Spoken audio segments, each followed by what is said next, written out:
ବୈଦିକ ସାହିତ୍ୟମାନଙ୍କରୁ କୃଷ୍ଣଙ୍କ କଥା ଶୁଣିବା ତାଙ୍କଠାରୁ ବା କୃଷ୍ଣଙ୍କଠାରୁ ସିଧାସଳଖ ଭଗବଦ୍ ଗୀତା ଜରିଆରେ ଶୁଣିବା ପୁଣ୍ୟକର୍ମ ଅଟେ। ଯେ କୃଷ୍ଣଙ୍କ କଥା ଶୁଣେ ସମସ୍ତଙ୍କ ହୃଦୟରେ ପରମାତ୍ମାଙ୍କ ରୂପରେ ବିଦ୍ୟମାନ କୃଷ୍ଣ ସର୍ବୋତ୍ତମ ମଙ୍ଗଳକାଂକ୍ଷୀ ବନ୍ଧୁ ରୂପରେ ତା ପାଇଁ କାର୍ଯ୍ୟ କରନ୍ତି। ଅର୍ଥାତ୍ ଶ୍ରୀକୃଷ୍ଣ ସ୍ୱୟଂ ତାର ସଖା ସାଜିଯାଆନ୍ତି, ପଥ ପ୍ରଦର୍ଶକ ସାଜି ମାର୍ଗ ଦେଖେଇ ଯାଆନ୍ତି।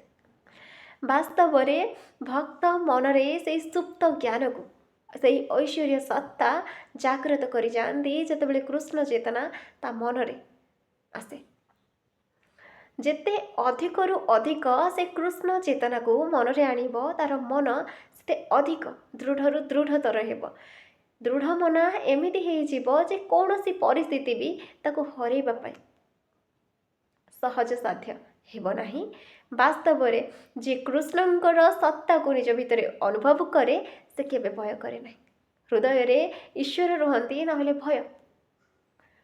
ଉଭୟ କେବେ ଏକାଠି ରହିପାରନ୍ତି ନାହିଁ। ଆଉ ଈଶ୍ୱର ଯେତେବେଳେ ଅଭୟ ଦିଅନ୍ତି କାହାର ବି ସାମର୍ଥ୍ୟ ନାହିଁ। ବାସ୍ତବରେ ଯେତେବେଳେ କୃଷ୍ଣ ଚେତନା ମନରେ ଆସେ ଭୌତିକ ବିଷୟବସ୍ତୁ ପ୍ରତି ବିତୃଷ୍ଣା ଆସିଯାଏ। ସାଧାରଣତଃ ମୋହ ମାୟା ବନ୍ଧନ ସବୁ ମିଛ ଲାଗେ ଏବଂ ସାଧାରଣତଃ ଏଠି କୁହାଯାଇଛି, ଏଠି କହିଛନ୍ତି ଭଗବତ ସେବାରେ ଯେତେବେଳେ କେହି ଜଣେ ନିଯୁକ୍ତ ହୁଏ ସେତେବେଳେ ତା ଜୀବନ ଦିବ୍ୟ ହେଇଯାଏ। ଭଗବତ ସେବାରେ ନିଯୁକ୍ତ ହେଇ ଜଣଙ୍କର ଜୀବନ ଦିବ୍ୟ ହେଇଯାଏ, ପବିତ୍ର ହେଇଯାଏ ଏବଂ ଈଶ୍ୱର ହିଁ ତାର ହୃଦୟ ବେଦୀରେ ଅବସ୍ଥାନ କରନ୍ତି। ଭୌତିକ ବନ୍ଧନରୁ ସେ ମୁକ୍ତ ହେଇଯାଏ।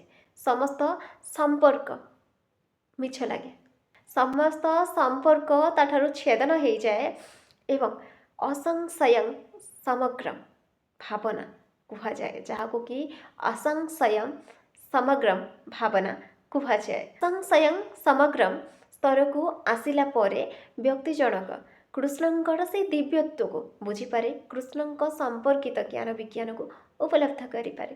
ହରେ କୃଷ୍ଣ, ଜୟ ଶିବ ଶକ୍ତି।